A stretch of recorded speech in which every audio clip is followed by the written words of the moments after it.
Il y a une chose que l'histoire enseigne toujours trop tard. Ce n'est pas que la vérité finit par triompher. C'est que, lorsqu'elle apparaît pour la première fois, elle est presque toujours rejetée. Pas parce qu'elle est fausse, mais parce qu'elle arrive trop tôt, parce qu'elle dérange un ordre établi, parce qu'elle menace une structure de pouvoir qui repose précisément sur l'ignorance ou sur le mythe. La vérité, contrairement à ce qu'on aime croire, n'est pas accueillie à bras ouverts.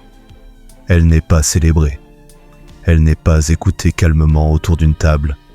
Elle est d'abord ignorée, puis ridiculisée. Et quand elle persiste, elle est combattue.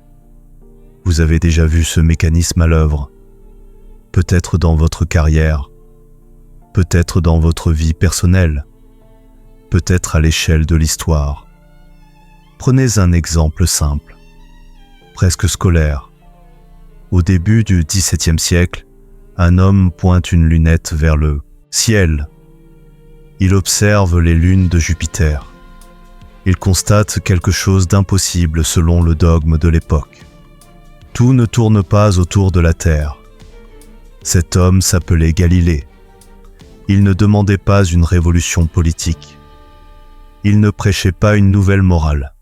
Il disait simplement « Regardez, les faits sont là. » La réaction.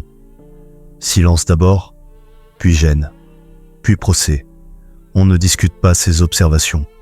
On lui demande de se taire. On l'oblige à se rétracter. Il finit ses jours assigné à résidence. Pourquoi ? Parce que ce qu'il avait vu mettait en danger une vision du monde, et donc une autorité. 2 siècles plus tard, même scénario. Un naturaliste anglais observe la nature pendant des décennies. Il compare, il classe, il doute. Et il arrive à une conclusion vertigineuse. Les espèces ne sont pas figées. Elles évoluent. La sélection naturelle. Charles Darwin publie son livre en 1859. Encore une fois, il ne s'attaque pas directement à la religion. Il ne dit pas « Dieu n'existe pas ». Il dit « Voilà comment la vie semble fonctionner ». La réaction est immédiate. Scandale moral, indignation, accusation de corruption de l'âme humaine. Pourquoi ? Parce que si l'homme n'est plus une création spéciale, séparée, alors toute une hiérarchie symbolique s'effondre. Même mécanisme, autre siècle. Et maintenant, revenons encore plus loin. Amsterdam, milieu du XVIIe siècle. Un jeune homme de 23 ans lit la Bible. Mais il ne la lit pas comme on le lui a appris.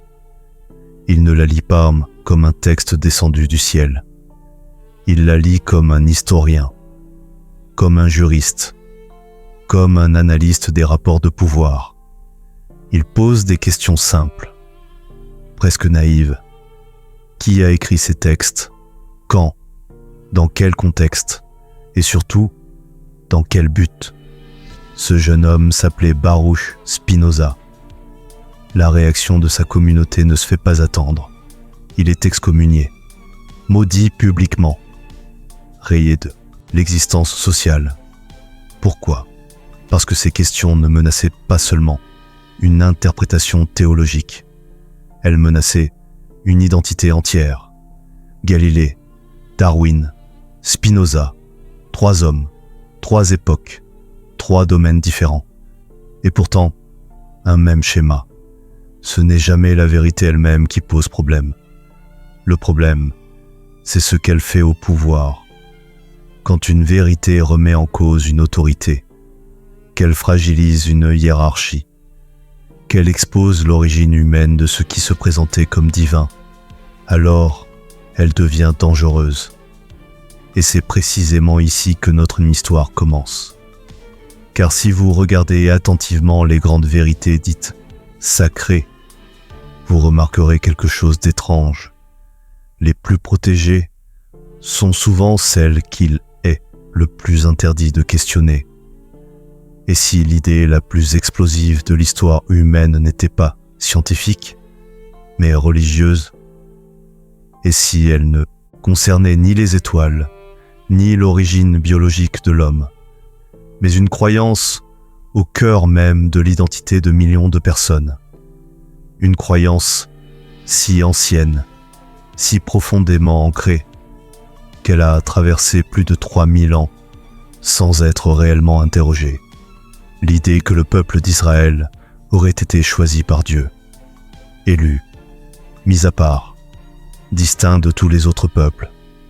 Cette idée, vous la connaissez, même si vous n'êtes pas croyant, même si vous n'êtes pas juif. Elle irrigue la Bible, elle structure l'histoire du judaïsme, elle influence le christianisme.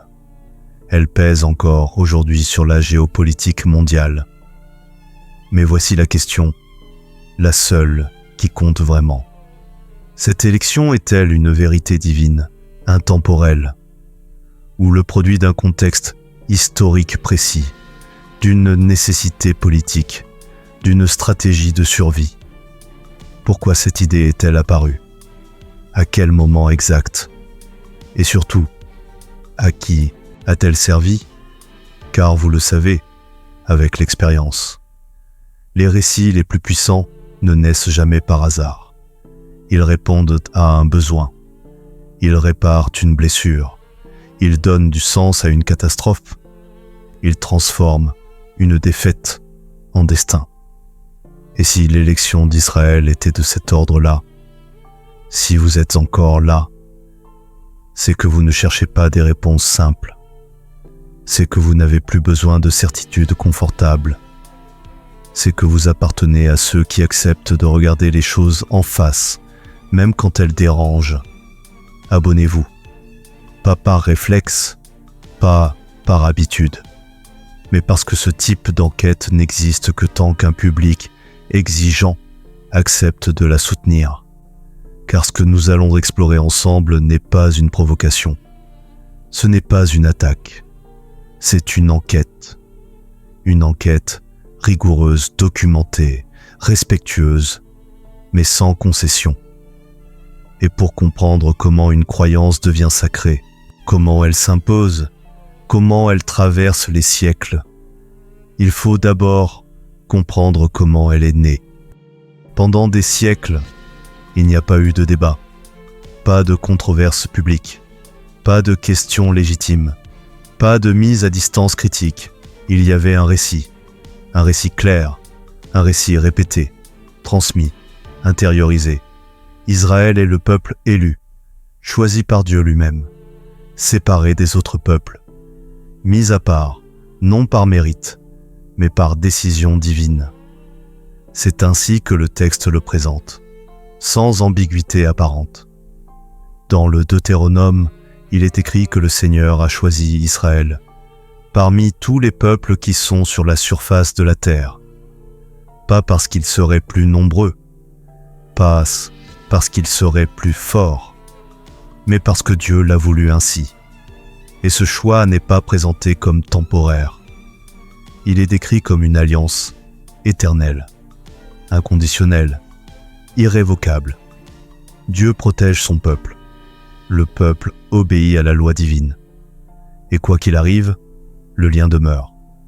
C'est la version officielle, la version enseignée, la version qui structure l'imaginaire collectif depuis plus de 3 millénaires.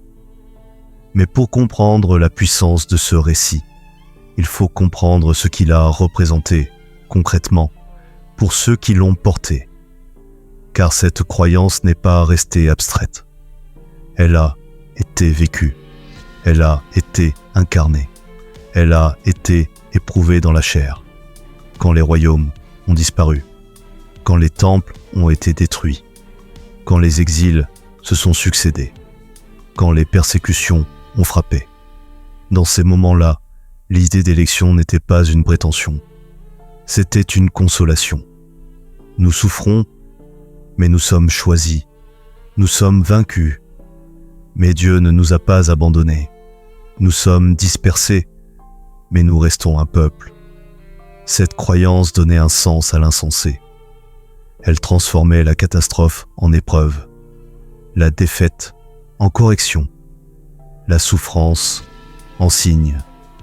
Et surtout, elle empêchait la dissolution. Car dans l'exil, le plus grand danger n'est pas la mort physique, c'est l'oubli, l'assimilation, la disparition silencieuse. L'élection fonctionnait comme un fil invisible, un lien qui traversait les frontières, les langues, les siècles. Un rappel constant. Tu appartiens à quelque chose de plus ancien que toi. C'est ainsi qu'une identité collective se maintient sans territoire, sans armée, sans État, par la mémoire, par le récit, par la répétition. Et cette répétition commence très tôt. Elle passe par le texte biblique, lu, relu, commenté, interprété comme une parole vivante. Elle passe par l'enseignement religieux, à la synagogue, à la maison, dans l'étude.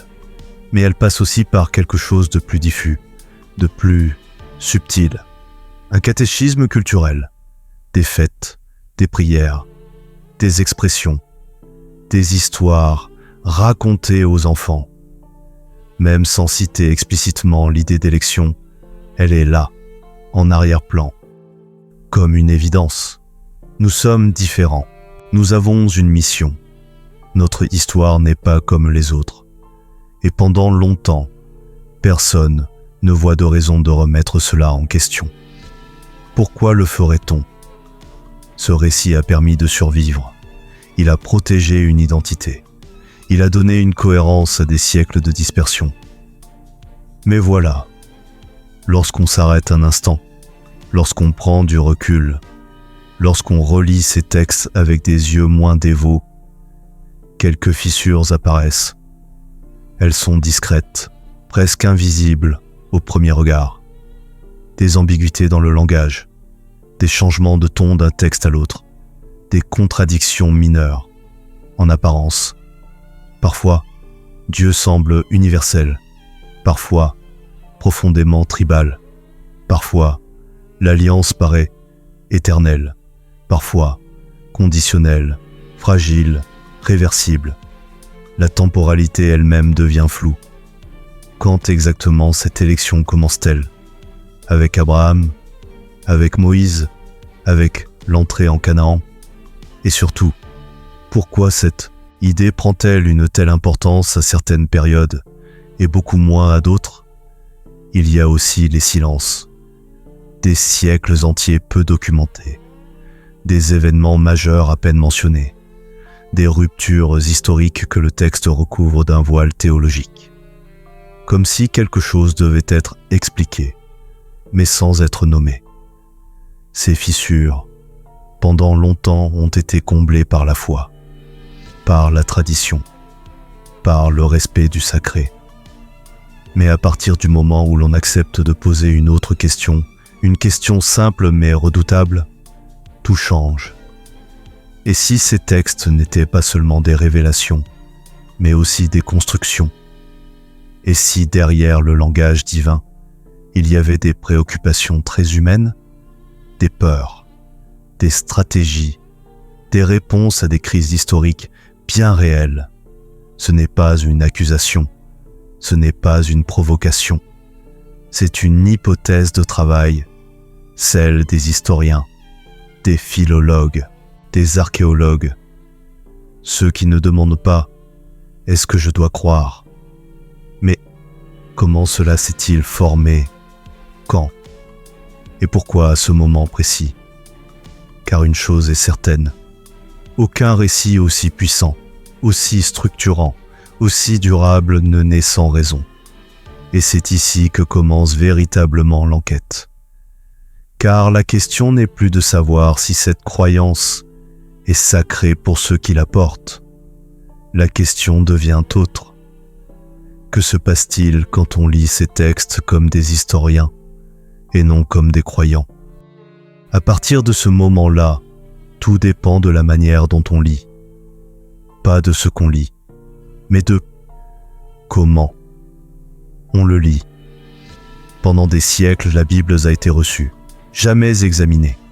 On l'a commentée, mais on ne la questionnait pas. Elle était sacrée par définition. Et ce qui est sacré n'a pas d'histoire. Il est hors du temps, hors contexte, hors critique. Puis, lentement, très lentement, une autre manière de lire est apparue. Pas dans les synagogues, pas dans les églises, mais dans les universités.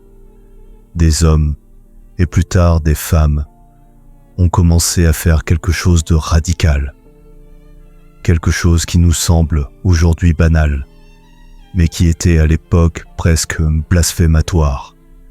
Ils ont lu la Bible comme on lit n'importe quel autre texte ancien, avec des outils, avec des méthodes, avec une distance critique. Ils ont posé des questions simples, mais déstabilisantes. Dans quelle langue exacte ce texte a-t-il été écrit? Quels mots sont utilisés et lesquels ne le sont pas? À quelle époque ces formulations apparaissent-elles ailleurs?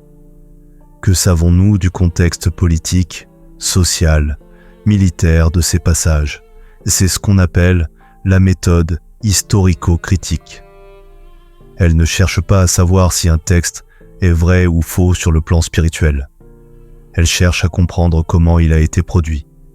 Et pour cela, elle mobilise plusieurs disciplines. La linguistique d'abord, car les langues évoluent, le vocabulaire change, les tournures de phrases trahissent une époque. Un texte écrit au Xe siècle avant notre ère ne ressemble pas à un texte du VIe siècle. Même s'il parle du même Dieu, même s'il raconte la même histoire. Ensuite, le contexte historique, les guerres, les exils, les changements de régime, les contacts avec d'autres civilisations. Rien de tout cela n'est neutre. Un peuple assiégé n'écrit pas comme un peuple dominant. Un peuple en exil ne pense pas comme un peuple souverain. Puis vient la comparaison des sources. On ne lit plus la Bible seule. On la lit à côté d'autres textes antiques, mésopotamiens, égyptiens, cananéens. On compare les récits, les lois, les mythes fondateurs. Et là, des ressemblances apparaissent, des récits de création très proches, des lois qui suivent la même structure, des thèmes communs, le déluge, l'alliance, la punition divine.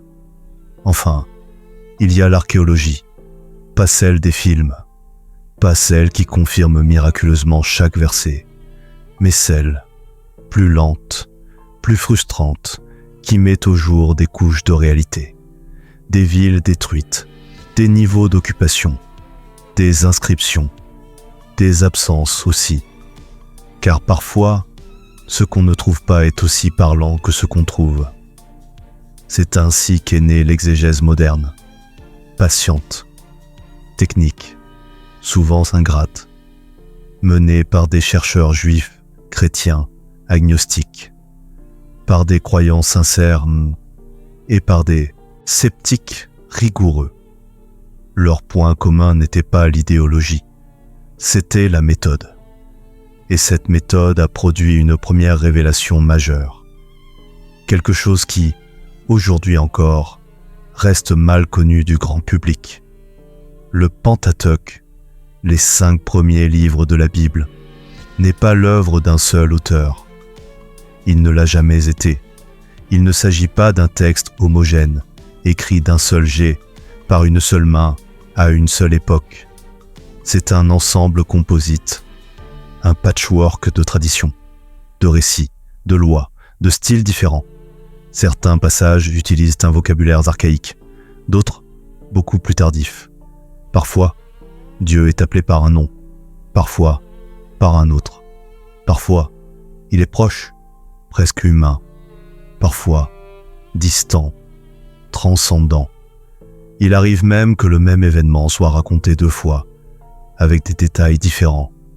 Ce n'est pas une erreur de copie, c'est un indice que ces textes ont été rassemblés, édités, réorganisés au fil du temps. Les chercheurs parlent de sources différentes, des traditions sacerdotales, des traditions royales, des traditions populaires, chacune avec sa vision du monde, chacune avec ses priorités, et surtout, chacune avec sa théologie. Car les idées évoluent. Ce que l'on pense de Dieu au Xe siècle n'est pas ce que l'on pense de Dieu au VIe. Ce que l'on attend de lui, ce que l'on lui reproche, ce que l'on explique par sa volonté. Ces évolutions sont visibles dans le texte lui-même, pour peu qu'on accepte de regarder. Et c'est là que quelque chose d'essentiel se produit. Car si les textes sont composites, s'ils ont été façonnés dans des contextes différents, alors certaines idées centrales n'ont pas toujours existé sous la même forme. Elles apparaissent, elles se renforcent, elles deviennent dominantes. L'idée d'élection en fait partie. Elle n'est pas absente des textes anciens, mais elle n'y occupe pas toujours la même place. Elle ne joue pas le même rôle. Elle ne porte pas la même charge symbolique. Parfois, Israël est simplement un peuple parmi d'autres, protégé par son Dieu, comme les autres peuples le sont par les leurs. Puis, progressivement, quelque chose change. Le Dieu d'Israël devient le seul vrai Dieu. Les autres deviennent des idoles. L'alliance cesse d'être locale. Elle devient universelle dans ses prétentions. Et l'élection prend une autre dimension. Ce n'est plus seulement une relation particulière. C'est une affirmation radicale. Une ligne de démarcation. Nous et les autres. Cette transformation ne se fait pas en un jour. Elle laisse des traces, des tensions, des incohérences internes. Mais une chose est claire, elle correspond à des moments de crise, de rupture, de danger existentiel. Et à partir de là, l'idée d'élection ne peut plus être lue comme une simple déclaration spirituelle. Elle devient un objet d'histoire, un concept qui a une naissance, une évolution, une fonction. Et c'est précisément ici, à cet instant précis de l'enquête, que l'idée d'élection commence à changer de nature. À partir du moment où l'on accepte cette idée, que les textes ont une histoire, une autre lecture devient possible. Une lecture moins mystique, plus dérangeante aussi. Car ce que les chercheurs commencent alors à voir, ce n'est pas seulement une théologie, mais une architecture juridique, une structure. Regardez attentivement ce qu'on appelle l'alliance. Dans la tradition, elle est présentée comme un acte d'amour divin, un choix gratuit, une faveur imméritée. Mais si l'on met de côté le langage sacré et que l'on observe la mécanique interne du texte, quelque chose apparaît avec une clarté troublante. L'alliance fonctionne comme un contrat très précis, très détaillé, très exigeant. D'un côté, Dieu promet protection, victoire militaire, prospérité agricole, longévité sur la terre. De l'autre, le peuple s'engage, obéissance stricte à la loi, respect des commandements, exclusivité religieuse et au milieu, des clauses. Si vous obéissez, vous serez bénis. Si vous désobéissez, vous serez punis. La sécheresse, la famine, la défaite, l'exil, tout est écrit, noir sur blanc. Ce n'est pas une relation inconditionnelle, ce n'est pas un amour absolu, c'est une relation conditionnelle. Faites ceci, et il se passera cela. Ne le faites pas, et voici les conséquences. Vous avez déjà vu ce type de logique, vous la connaissez intimement. C'est la logique de tout système politique ancien. Un souverain protège. Les sujets obéissent. La stabilité dépend du respect du pacte. Et ce qui rend cette lecture encore plus frappante, c'est qu'elle n'est pas unique. Quand les chercheurs ont commencé à comparer ces textes avec d'autres documents antiques, ils ont fait une découverte décisive. La structure de l'alliance biblique ressemble étrangement à celle des traités de vassalité du Proche-Orient ancien, des traités hittites. assyrien, babylonien. Le schéma est presque identique. Un grand roi se présente. Il rappelle ce qu'il a fait pour son vassal. Il énumère les obligations. Puis viennent les bénédictions pour la fidélité et les malédictions pour la rébellion.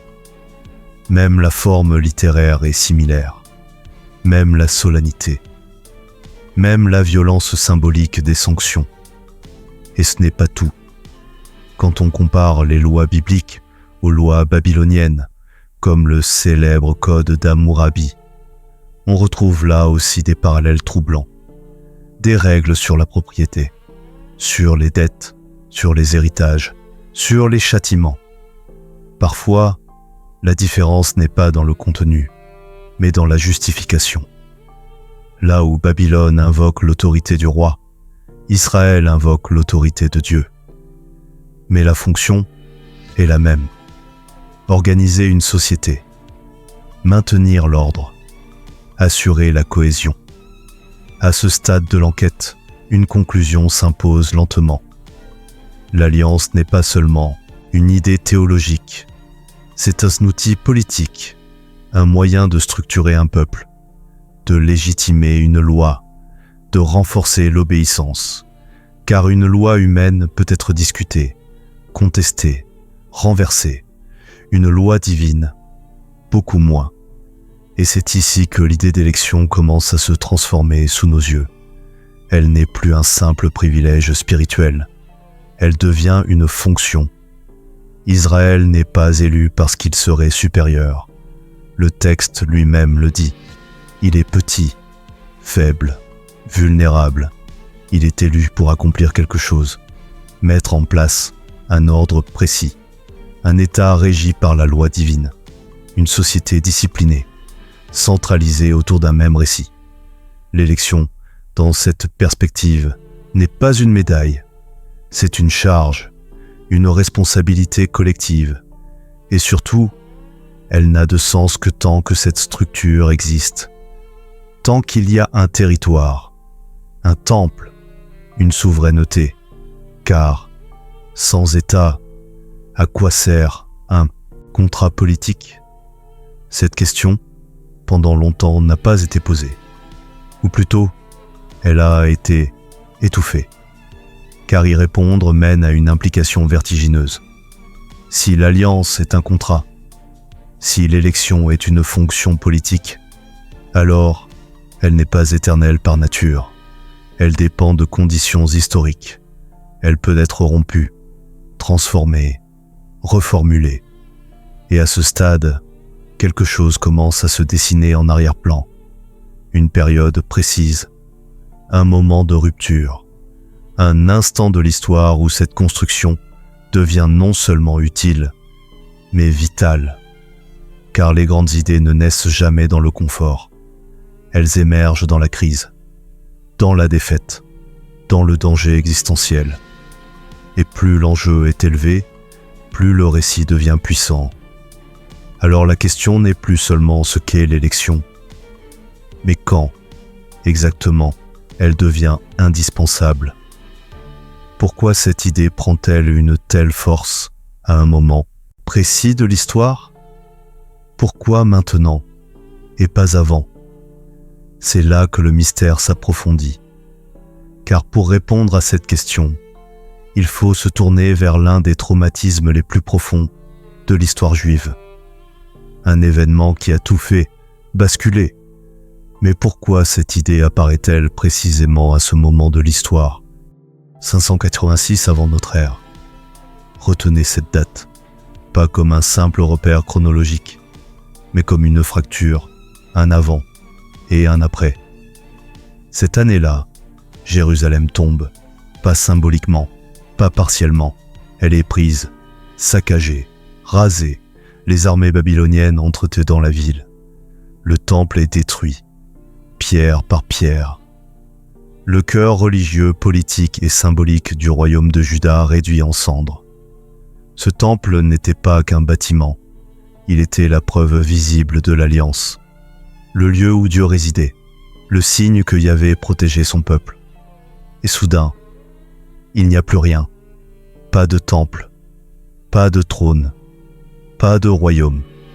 Pire encore, les Babyloniens ne se contentent pas de détruire.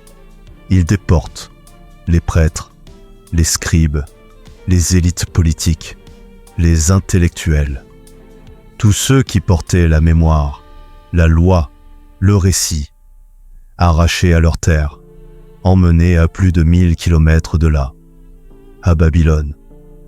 Pour comprendre ce que cela signifie, il faut faire un effort d'imagination. Imaginez que tout ce qui donnait sens à votre monde disparaisse en une génération. Vos institutions, vos symboles, votre certitude d'être protégé, et autour de vous, une civilisation infiniment plus puissante, plus riche, plus ancienne, plus sûre d'elle. Babylone, à cette époque, est l'une des capitales intellectuelles et religieuses du monde. Ses dieux semblent victorieux, ses temples sont debout, ses lois fonctionnent. Et vous êtes un peuple vaincu. C'est là que surgit la véritable crise. Pas seulement une crise militaire ou politique, une crise existentielle. Car si Yahvé est le Dieu d'Israël, comment a-t-il pu laisser son temple être détruit? Si l'alliance était éternelle, comment expliquer cette défaite totale? Deux réponses sont possibles. La première est simple, brutale, dévastatrice. Peut-être que Yahvé n'est pas plus fort que les dieux de Babylone. Peut-être qu'il n'est qu'un dieu local, vaincu par un autre. C'est ainsi que des dizaines de peuples ont disparu avant eux, assimilés, absorbés, oubliés. En une ou deux générations, leurs dieux deviennent des souvenirs folkloriques. Leurs enfants parlent une autre langue. Leur identité se dissout. C'était le destin normal des peuples vaincus. Et les élites juives en exil le savaient. Elles l'avaient vu ailleurs. Elles comprenaient le danger. Le plus grand risque n'était pas la mort physique, c'était l'assimilation, la disparition silencieuse. Et c'est ici, dans cet abîme, que se produit quelque chose d'extraordinaire. Un acte de créativité radicale, un génie narratif. Face à la possibilité de disparaître, une autre interprétation émerge. Et elle change tout. Non, disent-ils. Yahvé n'a pas perdu. Il n'a pas été vaincu. Il a puni. La destruction du temple n'est pas un signe d'abandon. C'est un signe de colère. Le peuple a trahi l'alliance. Il a adoré d'autres dieux. Il a corrompu la loi. Il a oublié sa mission. L'exil n'est donc pas une défaite définitive. C'est une correction, une épreuve temporaire, un châtiment éducatif. Et cette inversion du sens est décisive, car elle transforme la catastrophe en preuve supplémentaire de la relation avec Dieu. S'il nous punit, c'est qu'il nous voit encore. S'il nous corrige, c'est que nous comptons toujours. À partir de là, une autre idée prend forme. Yahvé n'est pas un Dieu parmi d'autres. Il n'est pas un Dieu local. Il est le seul vrai Dieu, le créateur du ciel et de la terre, le maître de l'histoire, celui qui utilise les empires comme des instruments de sa volonté. Babylone n'a pas gagné, Babylone a été utilisée. Et les dieux babyloniens? De simples idoles, du bois, de la pierre, des illusions. C'est ici que naît le monothéisme strict. Pas un monothéisme abstrait, philosophique, monothéisme existentiel, une nécessité de survie.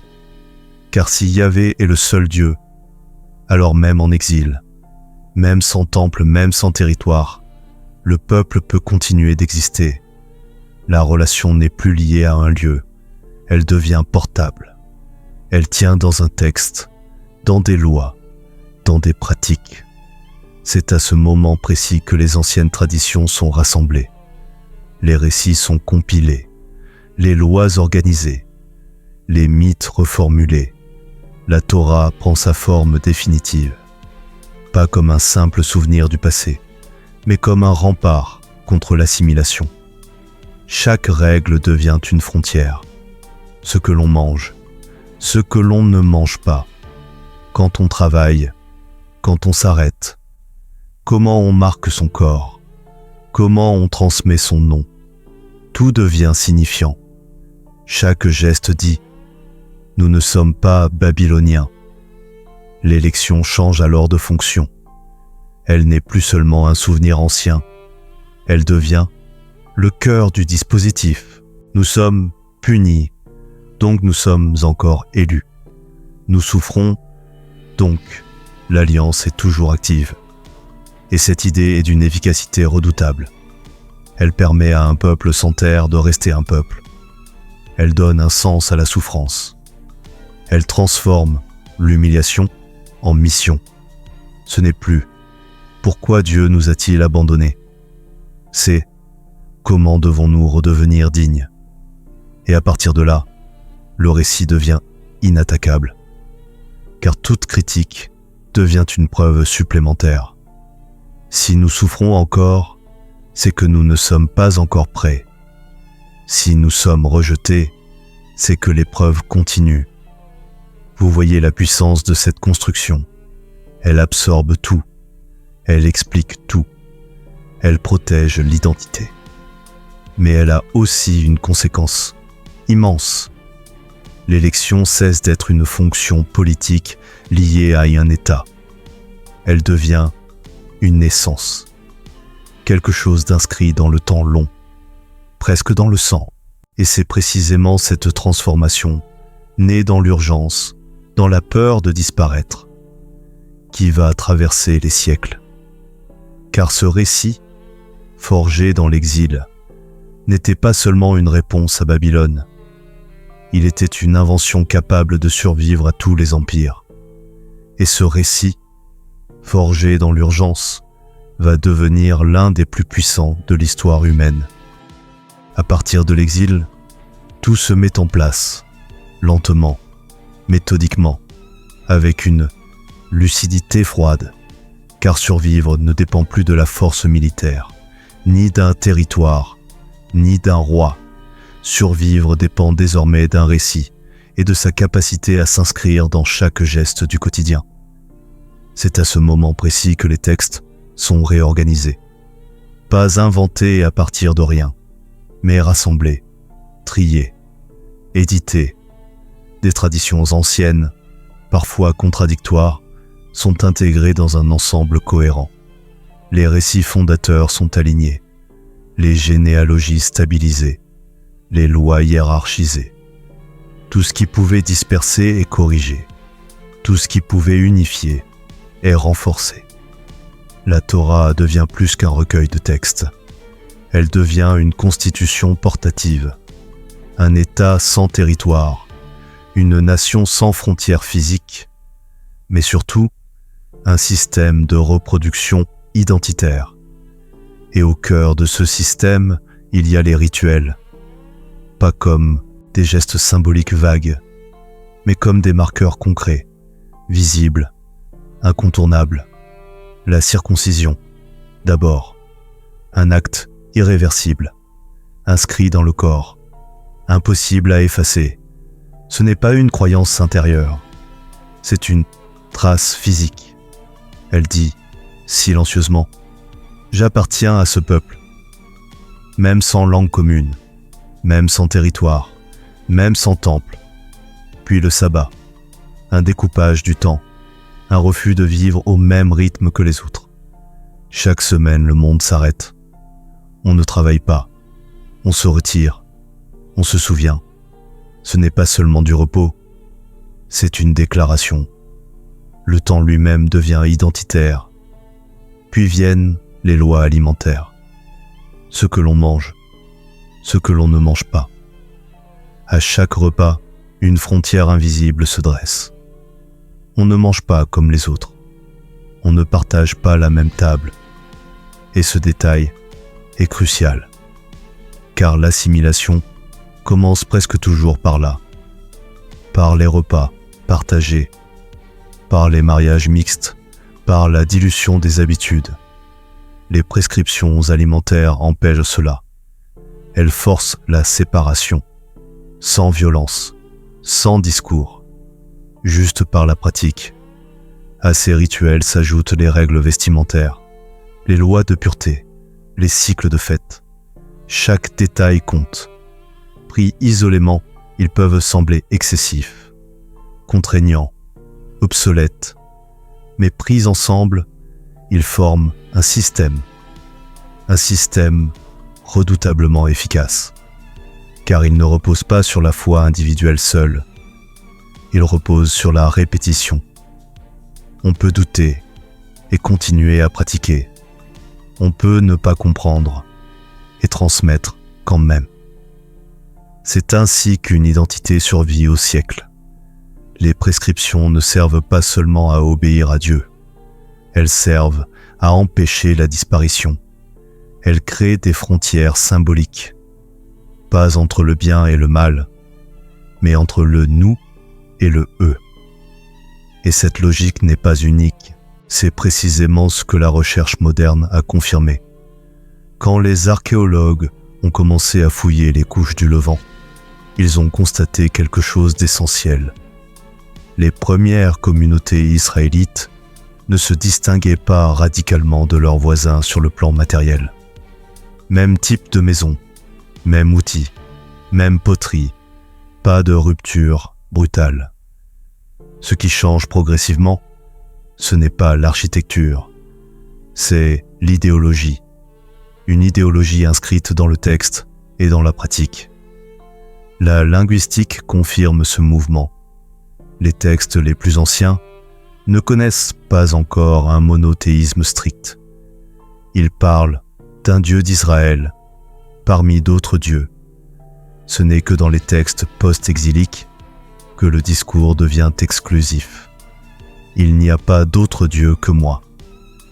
Cette affirmation n'est pas seulement théologique, elle est stratégique. Car si un seul Dieu existe, alors il est impossible d'en adopter un autre. L'assimilation religieuse devient une trahison absolue. La comparaison mythologique va dans le même sens. Les récits de création, le déluge, les lois morales, on les retrouve ailleurs, à Babylone, à Sumer, sous d'autres noms. Mais ce que les rédacteurs bibliques font, c'est une sélection.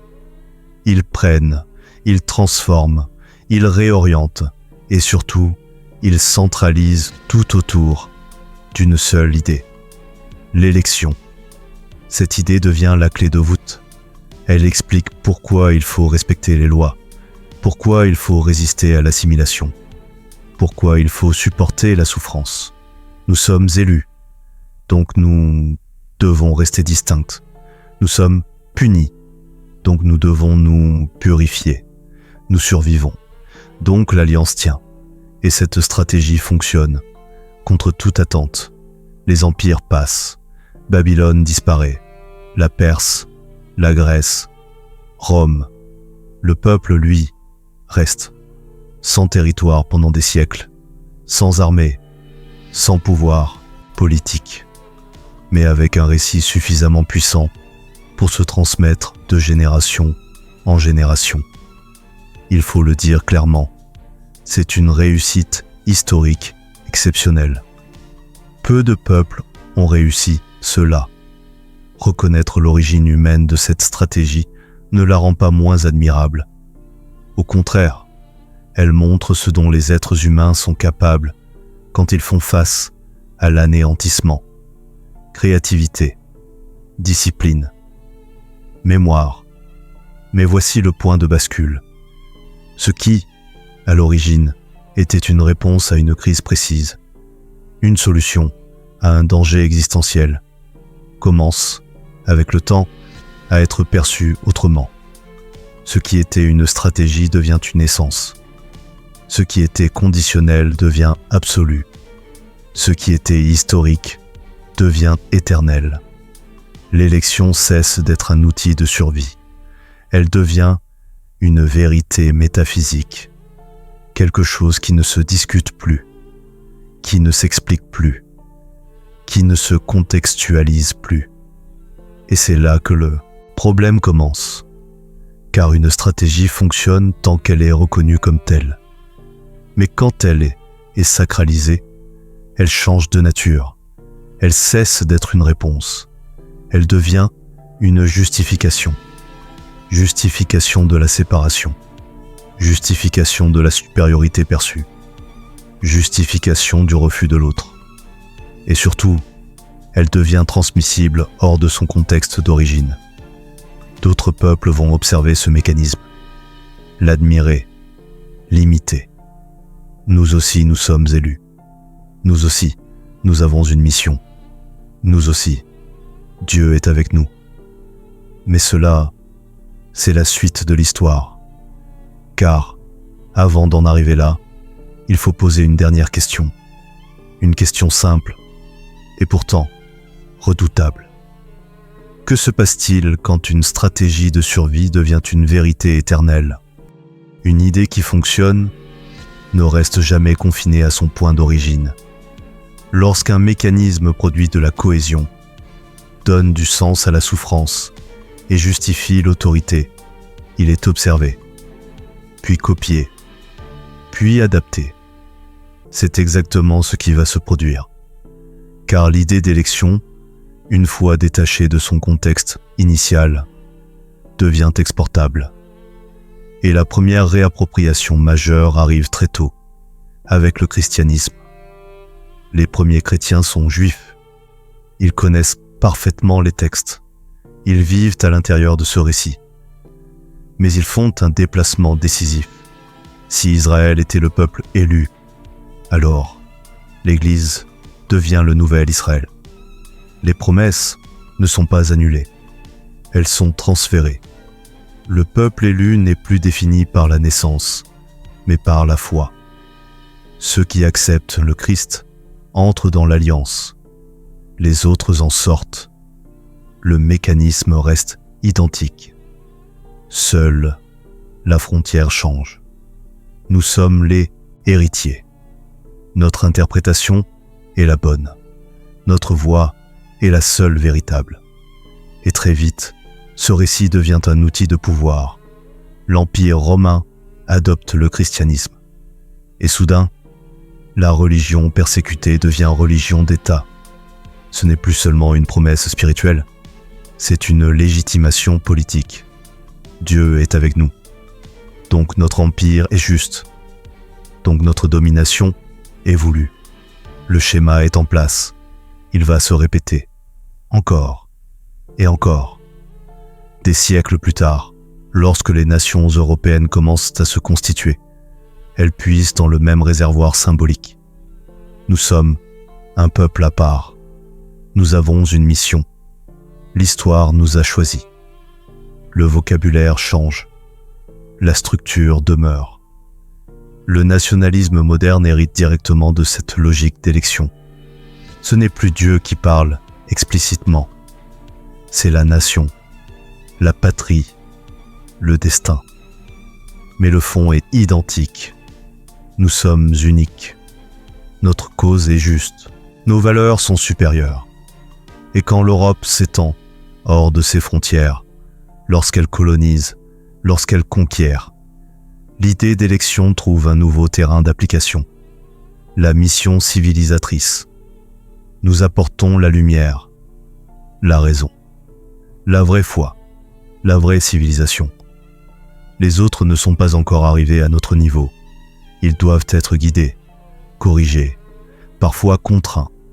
Et tout cela est présenté non comme une violence, mais comme un devoir moral. Dieu est avec nous. L'histoire est avec nous. La morale est avec nous. Vous voyez le mécanisme. Il est toujours le même. Nous sommes élus.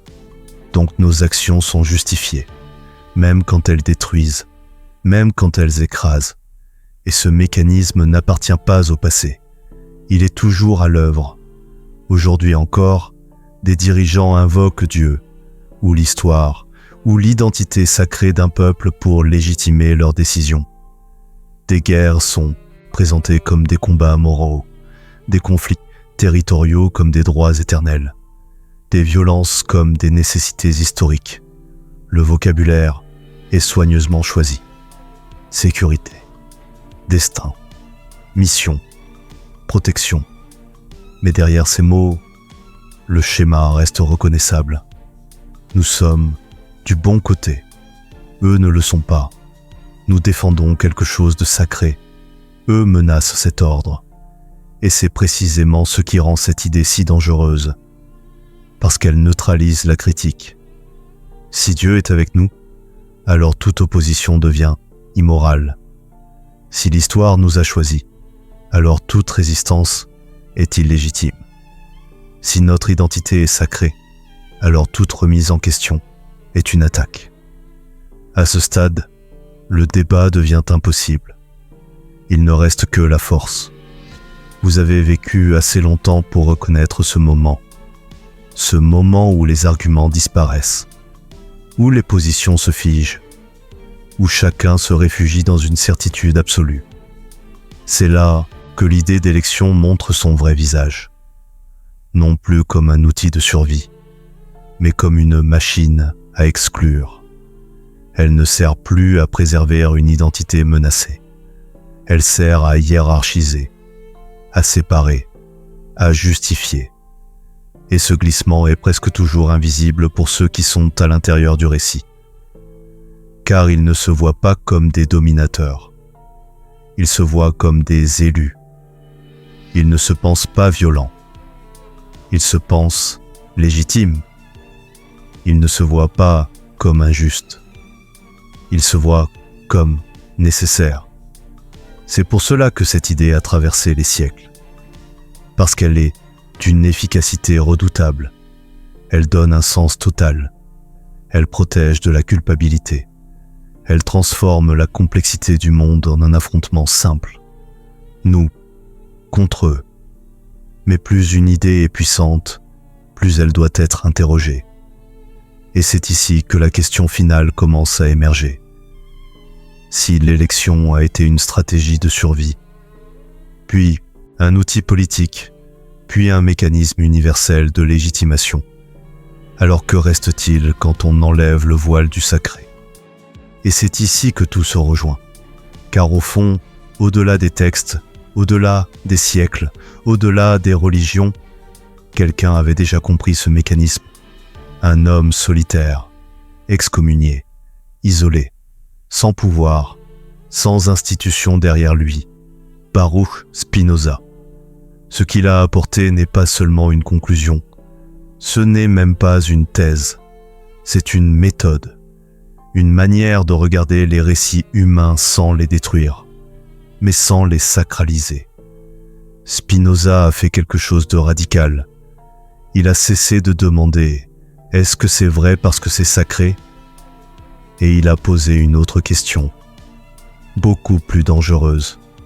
À qui cela profite-t-il ? À qui profite ce récit ? À qui profite cette croyance ? À qui profite cette interprétation ? Pas dans l'abstrait. Concrètement, qui gagne du pouvoir ? Qui gagne de l'autorité ? Qui gagne de la légitimité ? Cette question change tout. Elle ne nie pas la foi. Elle ne nie pas l'expérience spirituelle.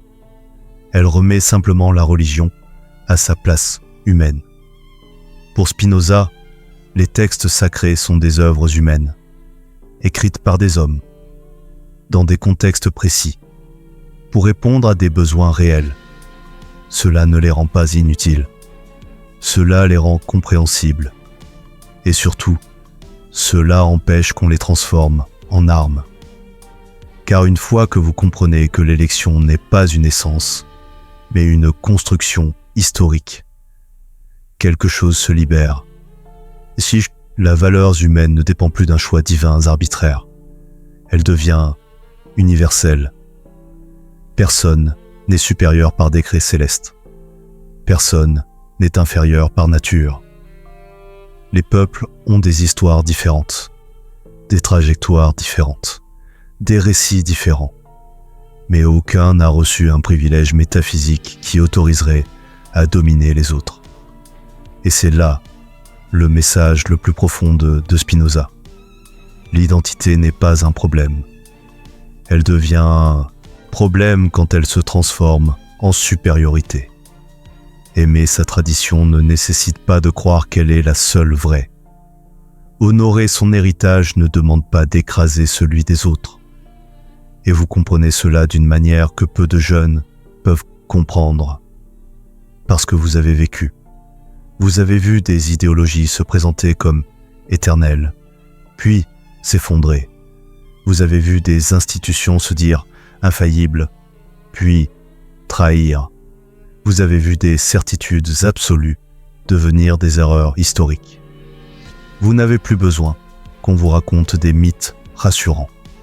Vous pouvez supporter la complexité, la nuance, l'inconfort, et c'est précisément pour cela que cette histoire vous concerne. Car la véritable leçon n'est pas cette croyance est fausse ou cette religion a tort. La leçon est plus exigeante. Elle est une invitation à exercer ce que Spinoza appelait la liberté de philosopher, c'est-à-dire le courage de penser sans demander la permission, le courage d'examiner ce qui nous définit, ce qui nous rassure, ce qui nous unit, sans haine, sans mépris, mais sans aveuglement. Vous avez aujourd'hui un privilège rare. Vous n'êtes plus obligé d'appartenir pour survivre. Vous pouvez appartenir en sachant. Vous pouvez transmettre sans mentir. Vous pouvez aimer sans idolâtrer. Et cela vous donne une responsabilité, car les récits d'élection ne disparaissent jamais vraiment. Ils changent de forme. Ils deviennent nationaux, culturels, idéologiques. Ils reviennent chaque fois qu'un groupe veut se sentir spécial, menacé, légitime à exclure. Et ce sont toujours les mêmes mots. Destin, mission, identité, pureté. Vous savez désormais ce qu'ils cachent. Vous savez reconnaître le moment précis où une histoire cesse d'expliquer et commence à justifier. Et c'est là que votre lucidité devient précieuse. Pas pour convaincre tout le monde, pas pour gagner des débats, mais pour ne plus être manipulé, pour transmettre autre chose à ceux qui viendront après vous. Non pas des certitudes figées, mais une méthode. La méthode de Spinoza. Lire, contextualiser, comparer. Et toujours se demander à qui cela profite-t-il. Si cette enquête vous a éclairé, si elle a mis des mots sur des intuitions que vous portiez déjà, alors abonnez-vous. Parce que certaines vérités complexes ne survivent que si des esprits libres acceptent de les faire circuler. Dans un monde saturé de slogans, choisir la nuance est déjà un acte de courage. Et souvenez-vous de ceci, la vraie élection n'est pas celle qu'un Dieu accorde, c'est celle que chaque être humain fait, choisir la vérité plutôt que le confort.